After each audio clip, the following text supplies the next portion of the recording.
All right, we are live. Welcome everyone to another edition of Deconversion Stories. And today I have the absolute pleasure of talking with Melody. You guys also know her as Scientist Mel, which is basically what her YouTube channel is. And I do have a link to that in the comments section below. So check that out. And I also threw her Twitter up there, which you probably already follow. But if you don't and you are watching, definitely follow her. She puts out some great stuff on YouTube and Twitter. And today we're going to talk about... I don't know. You don't claim to be atheist or agnostic, but you're not religious. So just talk to us about a little bit about why you kind of left religion behind. Okay. Well, if you're curious, I actually did grow up in religion. I grew up in a very religious family. I was raised Nazarene. So if you haven't had fun, go down that rabbit hole. Nazarene is kind of... Is that like a tangerine from Nazareth? Almost. Sorry, my jokes get really bad. It's okay. They're kind of in between Baptist and Pentecostal. Pentecostal are very lively. They like, speak in tongues. They have tambourines and some divisions of them, Assembly of God, similar, and then Baptists are kind of like seated in their pews. They're very quiet and they take in, I say lecture because that's what I'm used to doing. They take in the sermon and then, highlight in their Bibles or like, we're covering this today, but Nazarenes are kind of in the middle. You don't have to speak in tongues to be saved. It's not required, but it's nice when it happens. And then, they're not necessarily seated in the pew the whole time, like Baptists. So a big old chunk of my life was in the Nazarene faith. It's kind of oppressive. We weren't allowed to wear too short shorts. Men had to have short hair. Women had to have long hair. They had to look like women. It was very anti-gay, anti-trans. They condemned smoking and drinking and all that, but half of them went home. They'd be standing out in the parking lot behind the car smoking, but nobody said anything to them, so you're like, okay. That would have been me too. Kind of behind the car smoking. Hide behind the car. Yeah.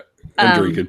We went to church Sunday mornings, Sunday nights, and Wednesday nights. And then if we had a tent service, sometimes we would have a revival service. And in the South, when you have a revival service, you usually have like a tent and you bring in an evangelist and you go to church every single freaking night to just rejuvenate and revive your spirit in the faith. And they would bring in, a traveling evangelist. My grandparents used to host them because they had a big enough house with a spare room to where they didn't have to sleep in their trailer. They could just stay at my grandparents' house. And so there's a reason why I hate bluegrass is because that's all I heard for like the majority of my life was bluegrass. And people are like, why are you like, I'm watching, Oh Brother Where Art Thou? I'm like, I grew up there. That is, I know people like that. So I hate bluegrass because we would have to sit and socialize with the evangelists and they all bring out their banjos and start singing, working on a building. I'm like, I don't know why we're working on this building. This doesn't make sense to me. Why are we working on this building for the Lord? What is this? I don't get it. So can't he just go poof and one's there? Suddenly one's there. But and I even went through, and this really ticked off my family. When I got into my teens, I went through all of the classes to become Nazarene, to become a technical member of the church. And I started to hear even more what they believed. I'm like, this is crap. And it's just, and it was more like, it was oppressive crap. It didn't really, the believing in this and the believing in that didn't bother me. The thing that bothered me was how oppressive it was. Like I went to Bible church camp and that was an experience. You weren't allowed to hold hands with anybody. If you were caught kissing somebody, you got sent home. Just the next, there was a curfew. Girls had their quarters, boys had their quarters. We even had separate swim times. Really? Yes, we had separate swim times. No two pieces were allowed. Didn't even matter if you're around other women or the girls. You had to have one piece, separate swim times. There was no co-ed swimming. Girls couldn't be alone with boys. It was just high. And girls had to wear shorts that came to their knees, even though it'd be like 85, 90 degrees outside, because we can't have the boys thinking impure thoughts of us. So I mean that's just kind of even with shorts that long, they're probably still going to. It's not about what you're wearing. And so it's just I kind of grew up in that atmosphere. My dad, who I'm actually estranged from, that's I don't usually talk heavily about that. Right. He was like a music minister. And very gifted musician, really, really smart, probably walked the line of insanity. He decided, out of the blue one day that we were going to start following the Jewish diet because it was in the Bible. So the Jewish, the no pork thing? No pork, no shellfish. He decided that we all of a sudden one day, we're going to follow the Jewish diet. I'm like, but why? It's like, and he made, but see, I was very active in studying the Bible. So people were like, well, you don't know what the Bible says. Like, yeah, I did. I went to state 3 times, for Bible thing. So I have my trophy still. So I would sit there and quote scripture at my dad and be like, but Peter on the roof, and the animals, none of them are unclean. He goes, well, I believe in this part. I'm like, this is so cherry picking.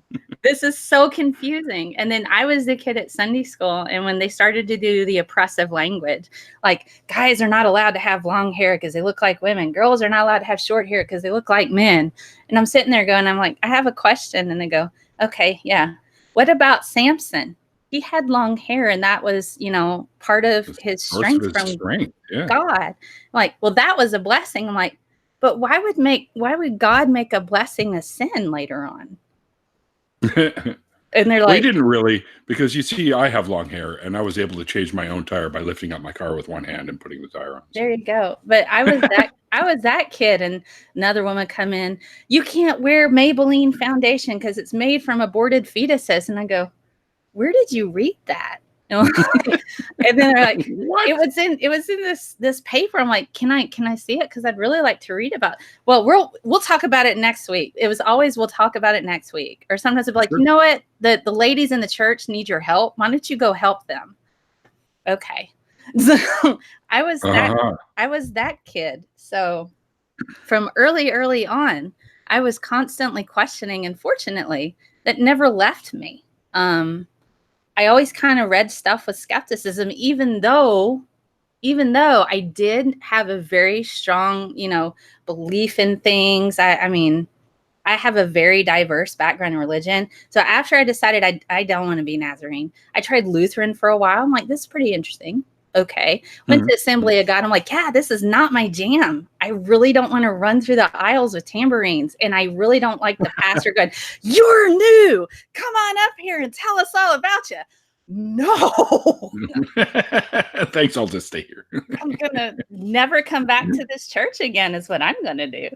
So I've done that. I tried Baptist for a while, and I just found so many backstabby people. I mean, the minister, huh?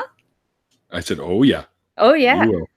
So the minister, what made me leave that church, God, the minister, he was standing there. His daughter was having an affair with the youth pastor who was married and had a pregnant wife. And I'm like, wow, they got a lot of turmoil going on. Well, rather than, trying to handle it, and handle the situation privately, he announced in the middle of church one day that this was going on, and that's why he was firing the youth minister. I'm like, your poor daughter. That was my first thought. Number one, how is this anyone's business? Number two, all he had to say is, we have a conflict of interest, blah, blah, blah, whatever. send the youth minister on his way. But not only did he do that, he shamed his own daughter in the process. And I thought, and so I go up to him and start quoting Romans. I'm like, how dare you come to this church and start preaching when you've got an issue with your brother? And in this case, your own daughter. You need to go sort that before you come back up to the pulpit. And then I didn't go back to church after that. So I was like, no. What a slime ball. I know.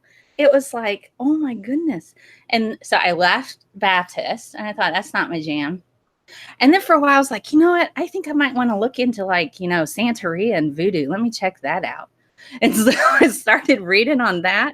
I started, pretty fun stuff. I know how to purge evil out of your house, Neil, if you need. I know what candles and what oils you need to rub it on there and then stick it.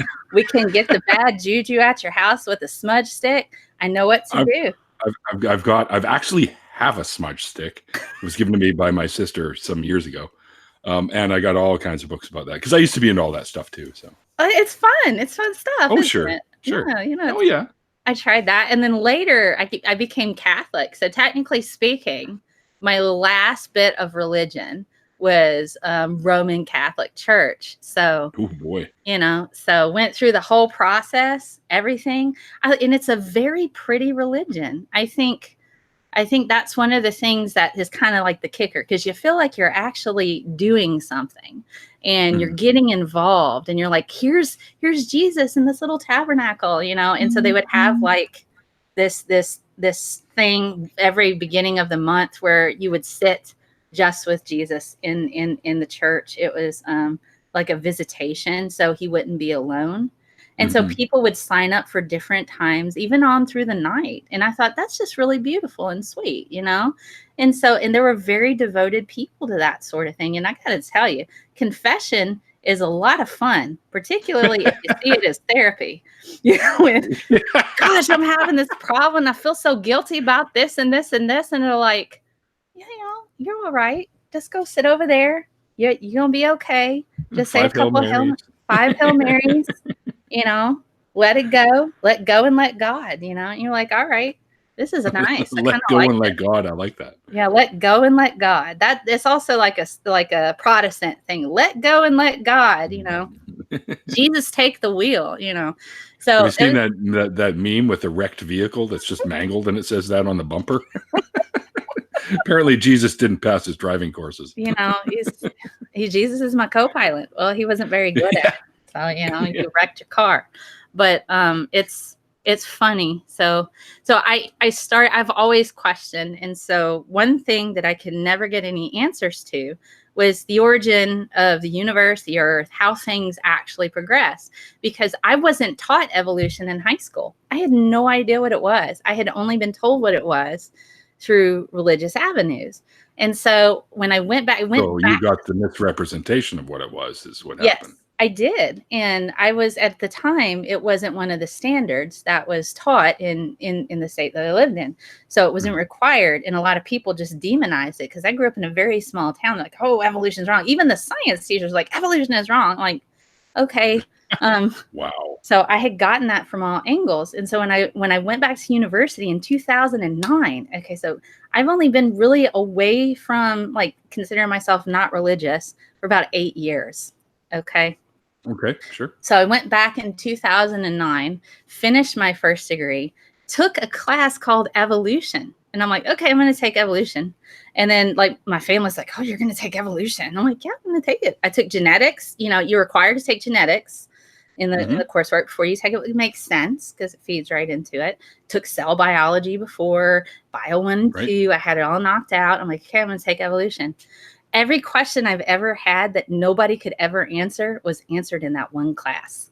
And I'm like, my God. Oh my God. So there are answers. This makes sense now. And I'm like, I don't see the purpose of religion at this point for me, because it never answered my questions. I was discouraged from questioning. I'd been put in this pigeonholed box of, this is what a girl is supposed to be. How dare you try to be outside of this? I mean, my poor mother, she had a miscarriage before me. And Oh, the right. ladies of the church went to the hospital and looked at her and said, "What did you do to make God do this to you?" So, Oh my God. so even that's the Nazarene faith at the time. Maybe it's changed now, but that's what I grew up in. So that kind of oppressive environment where, can't be trans, can't be gay, can't be bi, can't be smart, can't ask questions, can't have to absolutely look like a girl, but not too much because we don't want to make the guys horny. So, make certain, you look like a guy and you look like a girl, but y'all don't touch each other. Don't go to the movies. Oh God.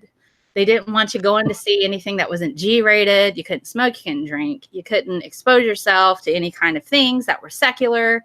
They wanted you to only listen to Christian music. Oh my God. I probably know every Striper song ever made, including so Hey, even I saw them live open for, I can't remember, I think it was Wasp or something way back in the day, but and they don't know they were throwing King these Diamond. little New Testaments out into the audience. It was Oh just my hilarious. God. And King Diamond, their producer, is a Satanist.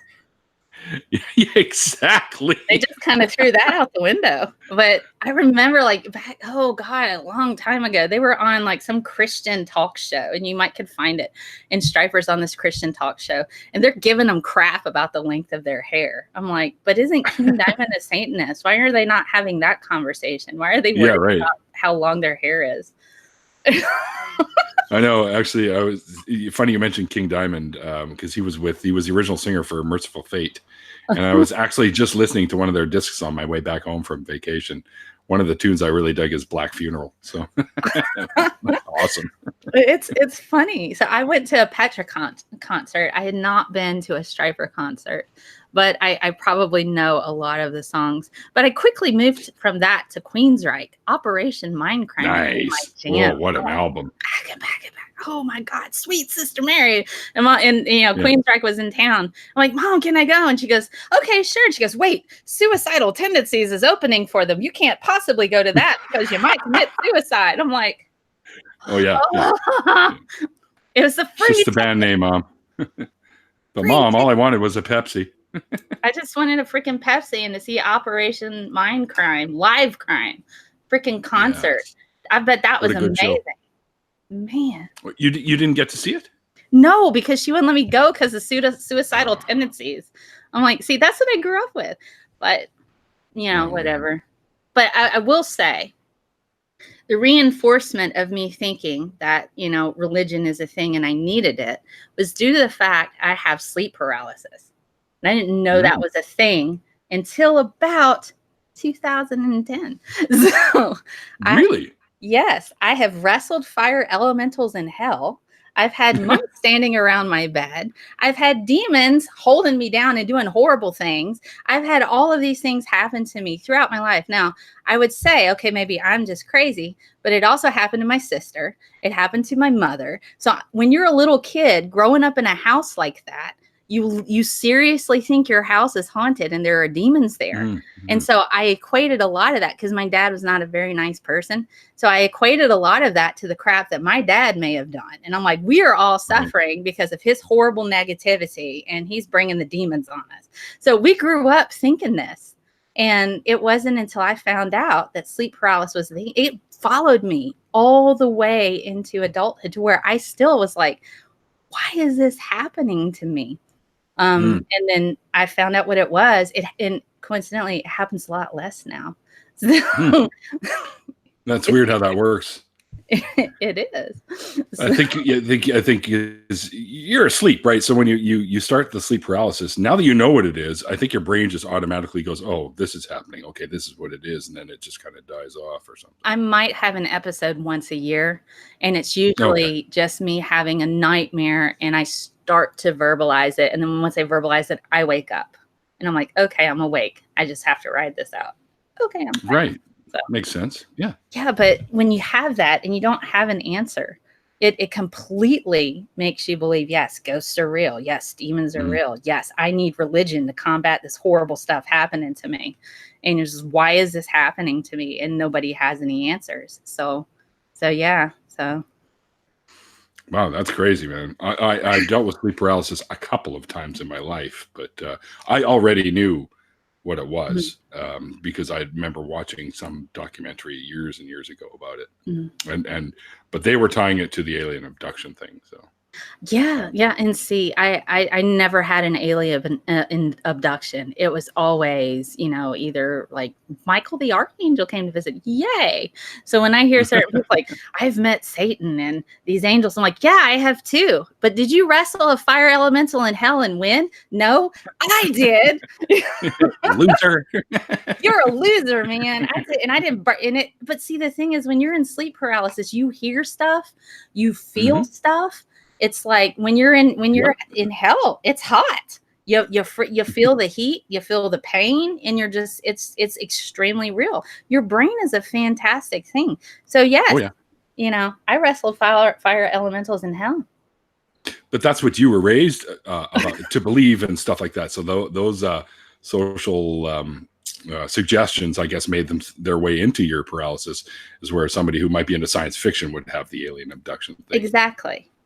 Right. So, your brain is a very powerful thing. And people don't take that into consideration. If something is telling you it's real, and you will see it, you will hear it, you will feel it. And there's no way around that, man. Yeah, totally.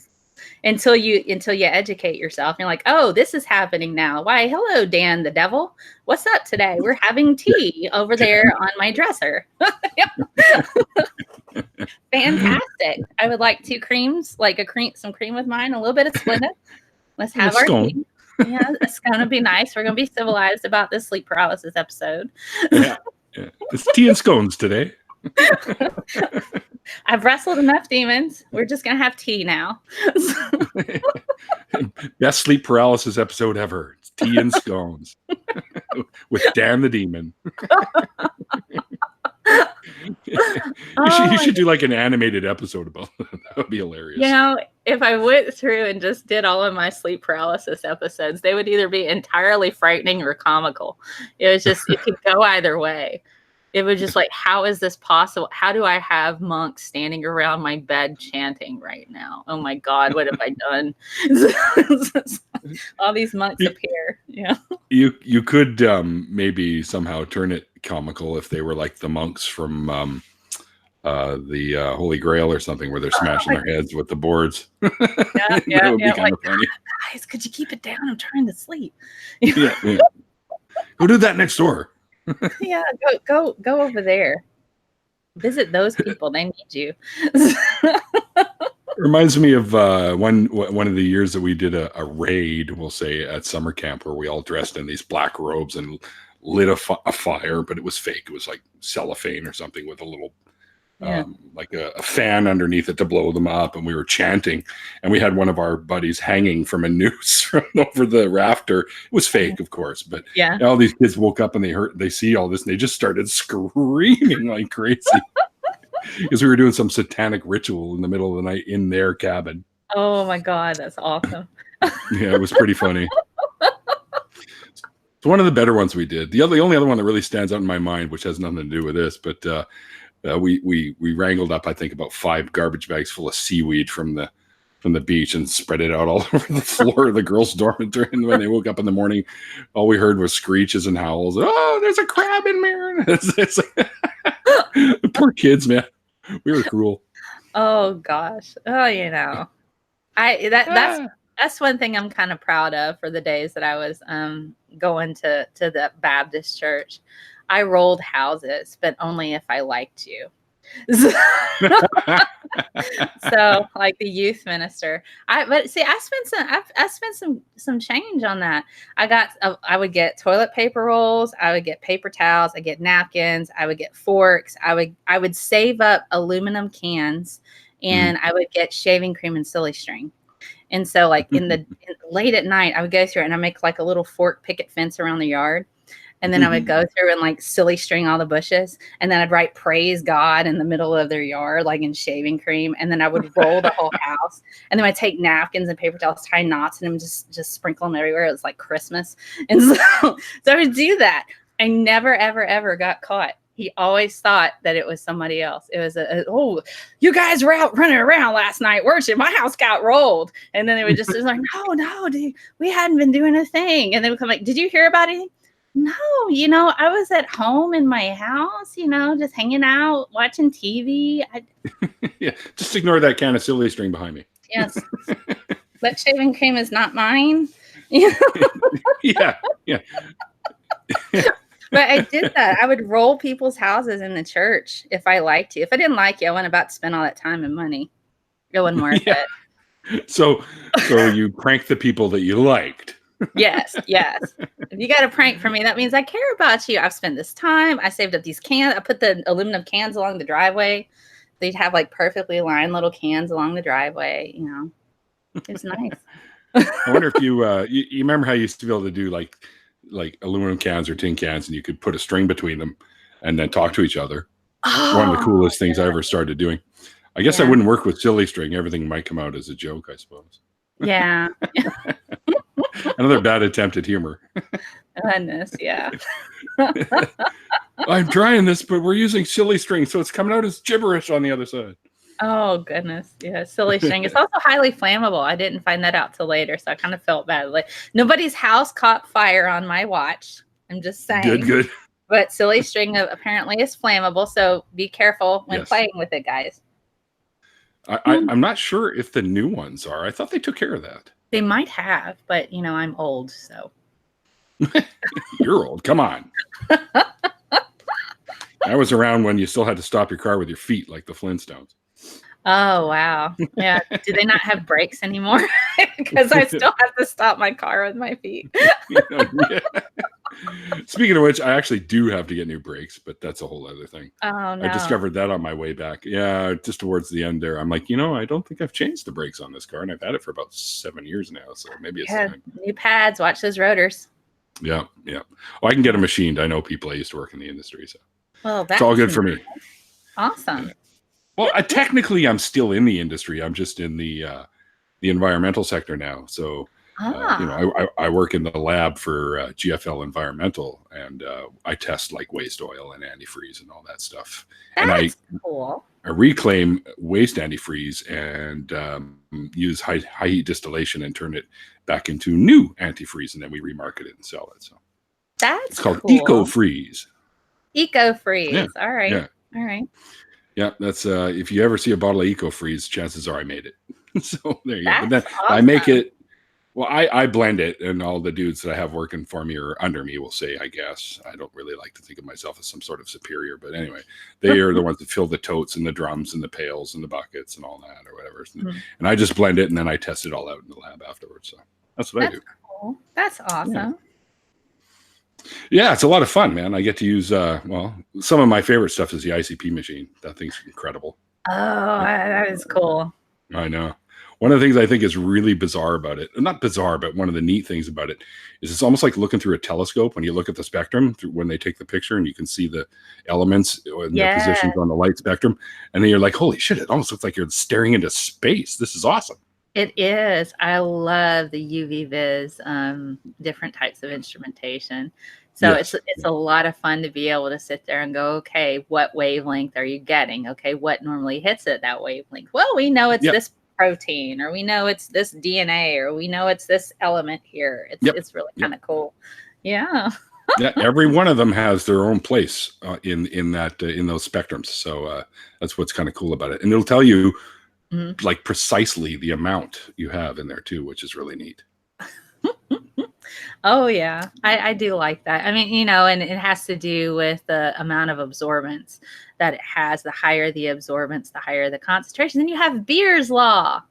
Beer's law, lets you know.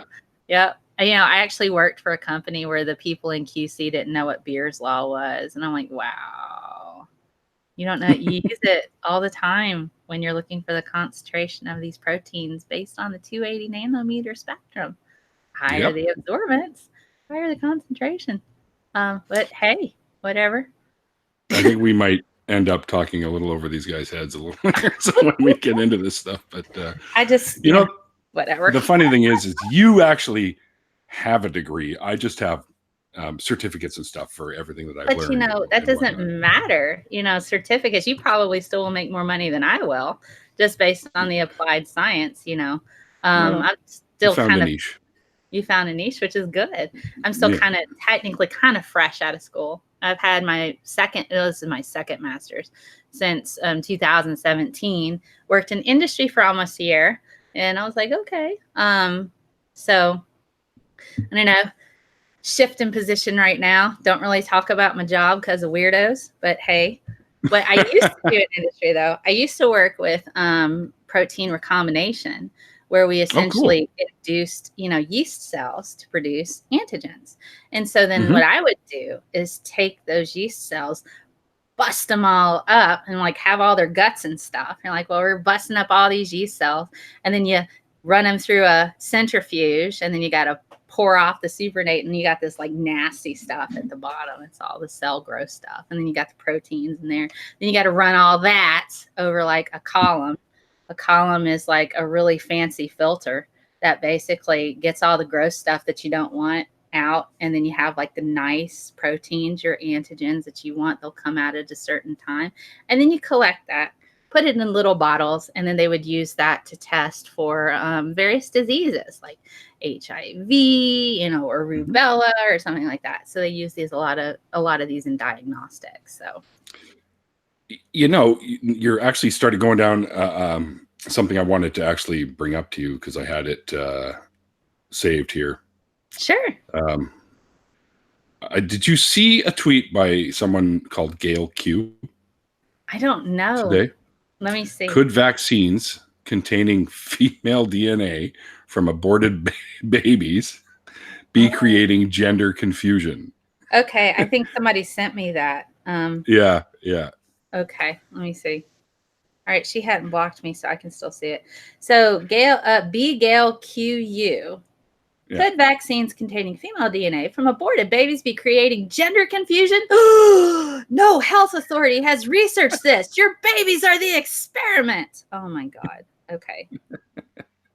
Know, right? No. I'm like, wait, what?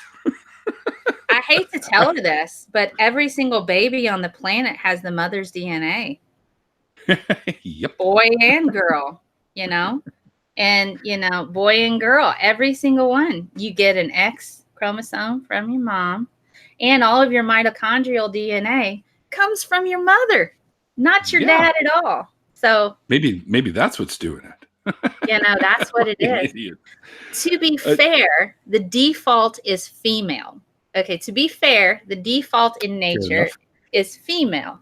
So those actually makes sense if you think about it. Yeah, I mean, the Y chromosome has don't be a girl DNA on it. That's what it has. That's what it has primarily. There's some things associated with fertility, but to be quite honest, Sure. The Y chromosome mostly is don't be a girl.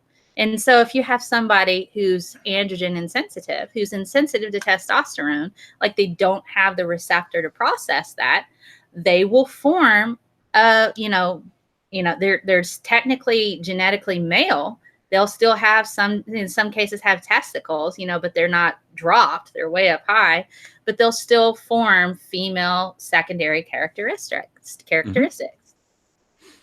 So absolutely. Everybody, you are going to be a girl to start out with. So I hate to break it to you. Yeah. Yeah, pretty much. And just to help put an end to some more of the confusion about that silly tweet that lady made. Yeah. As far as I'm aware, I don't think there are any aborted fetus DNA chains in the vaccines at all. So no, there's not. You're probably fine. There's so much wrong with that statement. It's just like, first, let me address all of this. We're all girls anyway to start out with. And then it's something, why don't be a girl? Okay, we'll be boys now. So, but it's just, whatever. And then you have, they don't use aborted fetuses in vaccines. It's not how they make them. That's right. But wait till she finds out that food has DNA in it. Oh my goodness. Somebody should tell her that. She know that her food has DNA in it. Well, she'll probably go on about GMOs next. Oh my goodness. Somebody should tell her. that most of everything she eats has probably been genetically modified. So, Oh my gosh. yeah. The people want to be scared. I think they have to have some sort of boogeyman in the closet that's always there, whether it's big pharma or big whatever. It's like they just seem to need to have that there so they have something to whine about on Twitter. I think so. I think that's part of it. I think also people like to think that they're an expert in something, which is fine. Yeah. Most people are experts in something. I am not an expert in basketball. I'm certainly not an expert in car repair. I'm not an expert in a whole myriad of things. Me too. But some people like to think, well, I have the secret knowledge. I have the important knowledge. This makes me inherently special. And this is why I'm sharing this with you, because I'm the special person who has the information that nobody else has. And you're like, okay. Sure. I'm the special person. Yeah. Sometimes when I hear people say something like that, and they've already stuck their foot in their mouth, like, I didn't realize people could have that many feet, kind of thing. And I'm like, yeah, you're special, but I think, and I don't want to insult people that need them, but you're like helmet wearing, like special, really. Yeah. But it's just like, yeah, sure. Okay. I think the people who are willfully ignorant are probably one of the worst kinds. Yes. Because they are they just do not want any kind of new information. They don't want to accept any new information. They are just happy with, this is all I need to know. This is all I want to know. I'm going to stay right here, and I'm not going to grow as a person. And there's comfort in that, I guess. Well, for them, maybe, but I don't find it very comfortable, because these are the kind of people that actually worry me. Because if they're set in their ways and they believe something that is completely fallacious, they could be spreading this. Like Dillahunty always says, man, your beliefs inform your actions, and your actions have consequences. So they do. I don't have any problem with people refusing to learn new things, as long as they're not hurting other people, and as long as their choices and their decisions are not hurting other people. When I hear like windmills cause cancer and we can't have windmills because it will slow down the wind, which will heat up the earth, I'm like, what? It's just no. Wait, what? Yes, and then it's a legitimate rape. If it's a legitimate rape, a woman's body can just shut that whole thing down. That is not how it works. And it bothers me when they make statements like that, because they either know it's completely wrong, and they're just peddling to the people who want to believe that, or they don't know that it's wrong, and they're still making decisions on it. So either way, it's a horrible situation when you're dealing with people in government who are either grossly scientifically illiterate or are saying the wrong things on purpose to push their own oppressive agendas into law. Which is worse. That's worse. Yeah.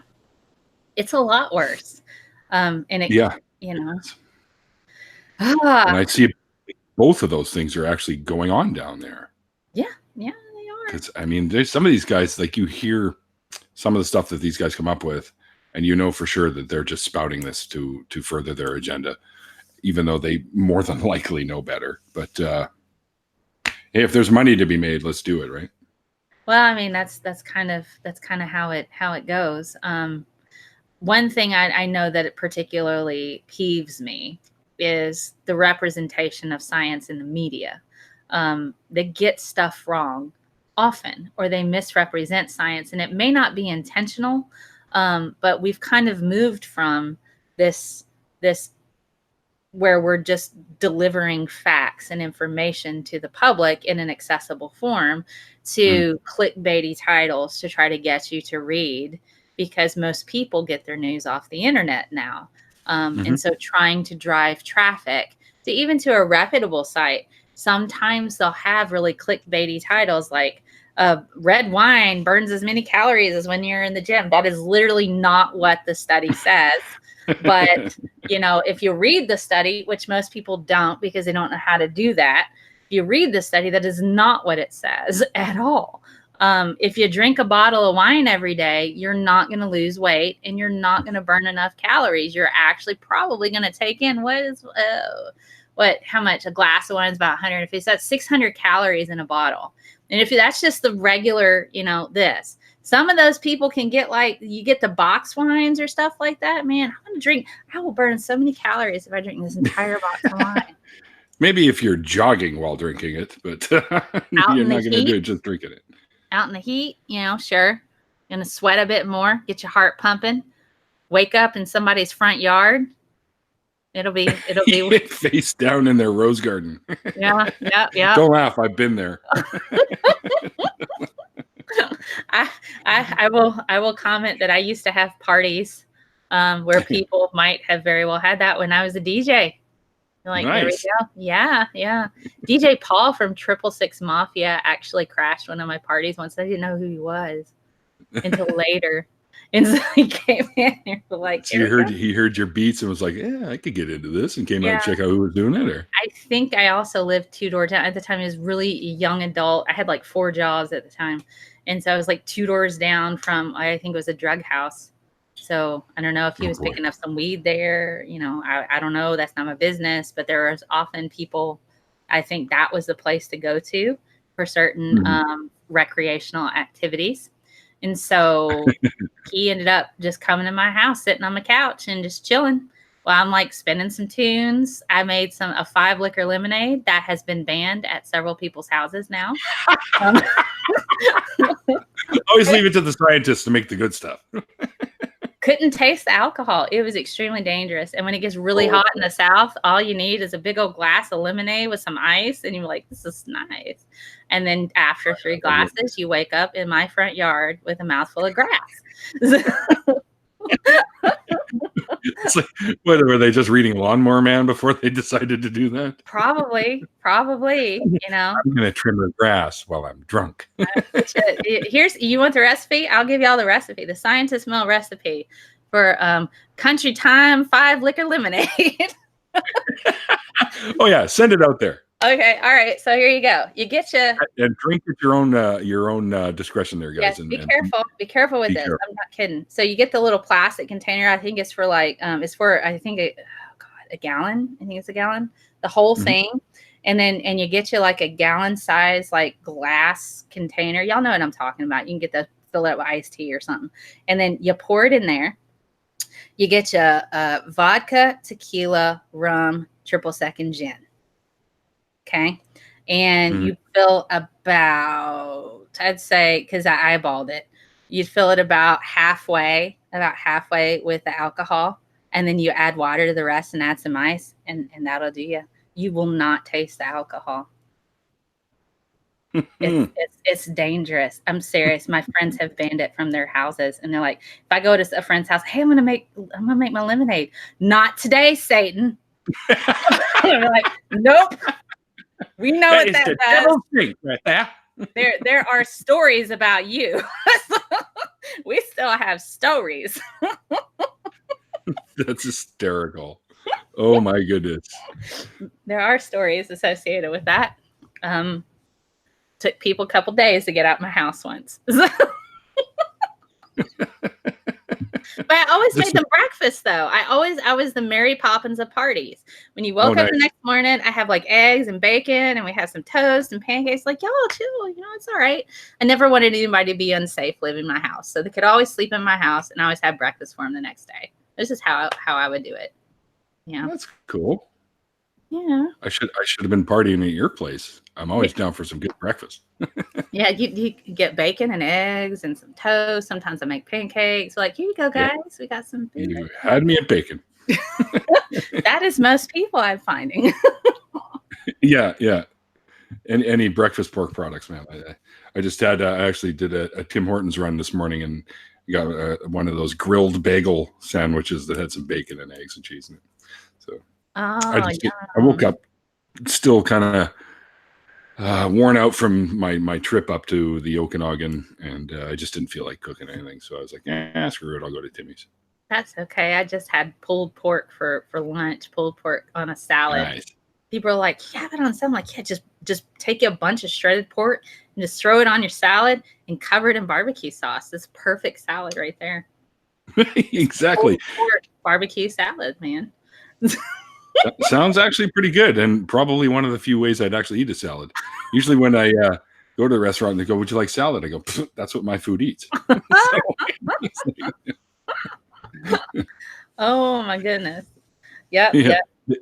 Gets a laugh usually, unless of course they're vegans or something, but yeah. to each their own, I suppose. The only thing I don't like things that leave snot trails after them. So I will not be eating snails or slugs. Eels for the same reason. I think that it's a texture thing. I imagine they're probably the same texture as slugs, and I just don't want that. No. Eels are more like fish, actually. Okay. I don't want to eat octopus. I don't have any interest in that. I just don't want to do that. And I don't have any interest in eating any organs. Any organs, okay. I'm not. So. It's called awful for a reason. OFFAL. If you go to like a Chinese restaurant, it's off OFFAL. Is what they call it. Yeah, I've seen that. Yeah. No, I don't want awful. I just like the standard stuff: the ribs, the steaks, the cutlets, whatever. Yeah, that's all right. I'll eat that, man. Do that, man. I'll eat the crap out of some Mexican food. I've been eating probably tortilla soup like from the local place probably 3 days in a row. So that stuff's good. Really it's good. So good. We have a place here that makes that too. Mm-hmm. And I just had the other day, because I recently just started using that Skip the Dishes app. So now I'm ordering from all over the city, and I ordered from a shawarma house to get some donairs, like the great big falafel ones, and the and the the shaved roast lamb thing or whatever. Oh yeah. Oh man, that stuff is good. See, I like good food. I would rather not eat food than eat like bad food. You will not see me at McDonald's. I can't do it. I can't do it, man. Once in a blue, but it's only if I'm in a bind. And I don't think I've had anything from McDonald's other than their fries, because I kind of had an addiction to their fries since I was a kid. Yeah. Like I've had them once in the past year, maybe, but I get cravings for their fries because their fries are the best for the fast food joints. Well, I can respect that. I can respect that. I just, I don't know. I used to eat, and I can make my own guacamole, but I kind of like the chunky guacamole, and hell yeah. So if someone's like, would you like guacamole? I want the kind that you chop up yourself, and I don't want the tub stuff. Don't give me the tub stuff. That's so disgusting anyways, man. I'd much rather make my own. Oh God, yes. And I'll make some good guacamole. Sometimes I'll add a little bit of sour cream to it and just kind of make it a little bit more tang. Give it like a bit pop, It's nice. So what do you think your chances are for coming to a Faithless Forum one of these years? I don't know. I wouldn't mind coming. I know Ocean went. He's a polytheist. Yeah. I wonder if he's doing research. He's sitting there taking notes. And then the atheists in their natural environment go and do it. And he's going to do some documentary now. And then he sit there. And then I asked this question. And then the response was this from 7 different atheists. So I don't know. He wasn't quite doing that, but... oh, he wasn't? Okay. No, him and I hung out quite a bit when we were down there. So much was drunk. And many games were played and stuff like that, hot tub stuff, and it was a lot of fun. Yeah, me and or myself and Matt and Drew, Genetically Modified Skeptic, did a little 3-piece song thingy, and that's fun. On the ukulele and Drew was on guitar, and I was just pretending to sing, and we did this little song thingy, and Christina Rad videotaped it and threw it up on the interwebs there. Oh my goodness. Yeah, that might be fun. I had, hadn't heard about it until like way, way late. And I'm like, God, I can't, I didn't have enough time. It's like the ARC thing. I might have gone, but I didn't have, I hear things super freaking late. And then I'm like, oh, okay. Well, y'all have fun, guys. If you are interested, I'll let you know, because I got an inside track to this stuff, because friends with all those guys. I'll let you know before the tickets go out, and maybe we can get you down there. You could even be a speaker too. I'll talk to Drew and Thomas and see. Sure. I'd Right? love I to think talk that's about cool. overcoming religious obstacles and communicating science. I Yeah, do that definitely. all the time. I just had to make somebody a mod in the chat. So Okay. Mark Cool. Caesar, he's one of the coolest human beings. Cool. He's done so much for many people. So, Oh, yeah. well, we got about 9 minutes left, and Sure. I'm sure you're well aware because I've seen you pop in and out of them from time to time in the chat. We always do an after party. Are you down for a little bit of that? Or Sure, I can do an after party. I don't mind at all. I'm cool as a cucumber. I don't have anything else going on. I will say, last week I was on a show almost every single freaking day. Like the 4th of July was the first day I wasn't doing my own show or somebody else's since the previous Friday. So no, wow. I don't have anything else this week, I don't think. So that's fine. I'm cool with hanging Awesome. out. Yeah. I got a couple of projects coming up for myself. One is with Prophet of Zod. He's doing a new script, and I'm going to be voicing one of the characters. So That'll be fun. yeah, it should be.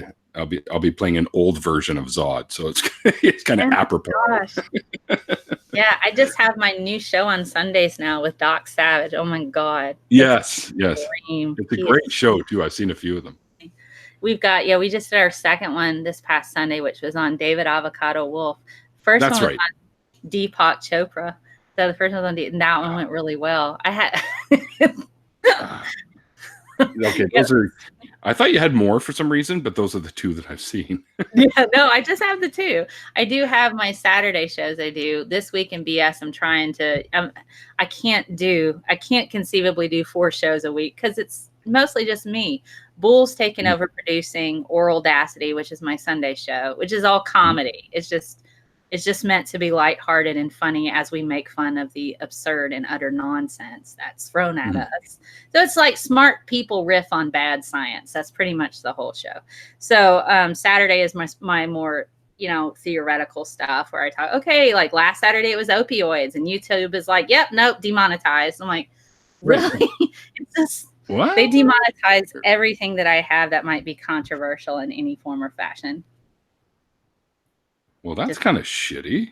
It is. Like, did they even think to maybe watch it first or for a bit or something? I don't think they watch before it. they do that. Even when I do the manual review, they still say it's still not suitable for advertisers, and I'm like, okay, whatever, moving on. But I am putting a lot of time into the Oral Audacity show because there's so much angry stuff on the YouTube right now. I'm like, let's just have some fun and be silly and make fun of stuff. And Doc Savage is hilarious. And he's worked about 25 years in vaccines. And so he has a PhD in biochemistry. And so he kind of brings like a different angle than I do. And he just swears the whole time. So I'm not going to try to stop him. I'm not going to try to stop. It's to be like trying to dam the ocean. I'm not going to do it. I'm like, Doc, just go. So this. You sound like the old Bush. Not gonna do it. Not gonna do it. But he's a Scotsman, and so his insults are fantastic. Oh my God, they're fantastic. So he's a true Scotsman from Edinburgh. And then this Sunday we're gonna have PZ Myers on. So PZ is gonna sit there and talk about everything that bugs him. And we're just gonna rip apart all the stuff that bugs him. So it'll be great. Man, I'd love to get in on one of those shows if you ever Sure. That would be too funny. Yeah, absolutely. I have this Sunday is PZ Myers. The following Sunday is going to be Hannibal and Monty from Hannibal and Monty's Shit Show. Monty is a friend of mine, been a friend of mine almost 10 years. He actually designed the original logos for my show, and cool. He actually had a song out called The Audacity, which is making fun of G-Man. And so the Audacity, I was like, I saw that video. I'm like, oh my gosh. I'm like, we need a show that just makes fun of all the bad science. And so that kind of sparked. I was like, we can't call it The Audacity because G-Man will think it's about him. And Doc's like, no, we can't. And like, what about Oral Audacity? It's a mispronunciation of audacity, but we have the audacity and we're speaking it right now. So it's where audacity came from. And so G-Man can't stand Doc. He can't stand me. As every once in a while, Doc will look at the camera and go, "Thanks for watching, G-Man. Love you, brother." You just antagonize him, but that'll be fun. But yeah, let me know if there's he deserves it. He deserves it. I think we're trying to get a few other people on, and we're coordinating that. And if there's a science topic or not a bad science topic, particularly if it's predatory, yeah, hop on. We'll riff on it together. It'll be great. That'd be awesome, man. Yeah, well, I guess just let me know what topics you're going to bring up, and when I do have a Sunday that I'm actually going to be around, then for sure I'll jump in there for sure. Because a lot of times my Sundays are many of the days I do volunteer stuff for like SPCA or whatever, stuff like that. Okay, so cool. Yeah, just let me know, and I'll get in there for sure. I'd love to do that. That'd be hilarious, especially to meet Doc Savage too, because that guy is amazing. So he's a gem. Oh my goodness, yeah. He's a gem. Yeah. Well, awesome. Thank you for having me on your show. This is fun, and we're going to hang out in the after party and see what's up. Yeah, I will. As you guys know that are watching, and thank you guys for tuning in and hanging out with us. I will put a link in my Neil's Usual Suspects group for anyone that would like to join up. There's like 47 odd members in there, but remember, we only have room for like 10 at the most. But yeah. And Mel, this was so much fun. I'm so glad you finally caved to my hey, come on my show, Mel. Come on my show. Yeah, and you're a patron of mine, so thank you for that too. Yes, yes, I am. Support. I really appreciate that. Well, it's not much. It's like $5 a month, but it helps. Every little bit helps. It does. And I might actually start doing one myself. For me, I've always just had trouble taking charity, I suppose, because I'm always the one doing the charity, I guess. Maybe, yeah. I don't know. Well, it's like what I do. I have sections of my shop where I donate the proceeds to various organizations, like all of it. So I do like Planned Parenthood, ACLU, the Trevor Project, all of these. I'm like, here. So that's kind of how I feel like I give back. I use my platform to kind of raise money for those organizations too. So that's fantastic. See, this is one of the reasons why I became one of your patrons, because of the amazing stuff that you do, the education that you spread, like some kind of education virus. I don't know. I don't know where I'm going there, but you know what I mean. And, I know what you mean. And I actually wore this shirt today just to represent my appreciation for the science. Oh, yay. I like it. I like it. See, I wore this shirt today for my appreciation of music. Whoa! There we go. Here we go. Awesome. Yes. All right. Well, Mel, again, thanks so much for hanging out with me today. This was so much fun. We're going to get into an after party, guys, so be patient with me. I'm going to go and have a quick smoke because I'm an idiot and I still smoke. And then I'm going to send out a link to whoever would like to join us for the after party. If you are not in my group, then send me a message via Twitter personally, and I will send you a link if you would like to join us. Okay. That's it for another episode of Deconversion Stories. Today, my super awesome special guest, Scientist Mel, has been with me for the hour, and we've learned a lot. We cried a little. We had a few laughs. And we didn't break up in each other's yards, so it's okay. That's right, too. But there's always the future. There is. There is. Well, looks like Atheist Rationale is doing a response video if you want to go check it out too, because he's pretty good people. Okay. All right, guys. Yeah, he's a good kid. He's part of the NIFB takedown group that I'm a member of. So. Okay, that's cool. That's cool. Yeah. All right, guys. Thanks again, and until next time, remember, like the late great Christopher Hitchens once said, "It's called faith because it's not knowledge."